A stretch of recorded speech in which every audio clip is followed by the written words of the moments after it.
Friends, ఆవులకి ఉరగడ్డి మోస్తున్నామండి. అక్కడికి tractor వెళ్ళకపోవడం వల్ల ఇక్కడ నుంచి మా శాలకు మోస్తున్నాము. చాలా పెద్ద పెద్ద మోపులు కట్టేసి మోస్తున్నామండి. అలాగే కొంతమంది పిల్లలు మా దగ్గరికి వచ్చారండి. వచ్చేసి మీ ఆవు పేడ కావాలని అడిగి, ఎందుకని అడిగితే మేము పిడకలు చేసుకుంటామన్నారు. ఆల్రెడీ సంక్రాంతి ఓహో భోగి మంట పిడకలకండి. ఇలాగ పేడ నీట్గా తీసుకుంటారు. మా ఆవుల దగ్గర ఉన్న పేడ నీట్గా తీసుకొని గడ్డి అన్నీ లేకుండా నీట్గా చేసుకుంటారు.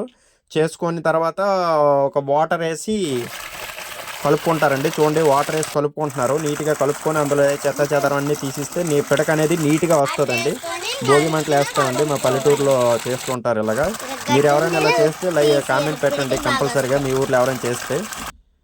అలాగా రెడీ అయిన ఈ ప్యాడ్ని తీసుకొని ఒక గోడౌన్ ప్లేస్కైనా ఒక మేడ మీదకైనా వెళ్తారండి పిల్లలందరూ కూడా. చూడండి పిల్లలందరూ కూడా ఎలా వెళ్తున్నారు. వెళ్ళిన తర్వాత దాన్ని ఒక రౌండ్కి ఇలా ముందు చేసుకోవాలండి. మనం ఎంత పెడక చేసుకోవాలని అంత ముద్ద తీసుకొని చేసుకోవాలి. చేసుకున్న తర్వాత రకరకాల సింబల్స్ అన్నీ చేస్తారండి. వాటి పేర్లు కూడా చెప్తారు పిల్లలు, చాలా బాగా చెప్తారు. ఒకసారి వీడియో లాస్ట్ వరకు చూడండి.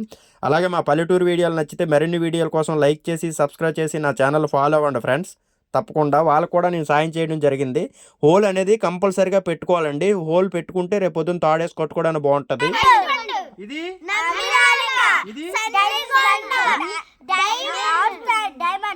ఇది నా వీడియో నచ్చితే లైక్ చేసి ఫాలో చేయండి ఫ్రెండ్స్. మరిన్ని వీడియోస్తో మీ ముందుకు వస్తాను. పల్లెటూరు వీడియో.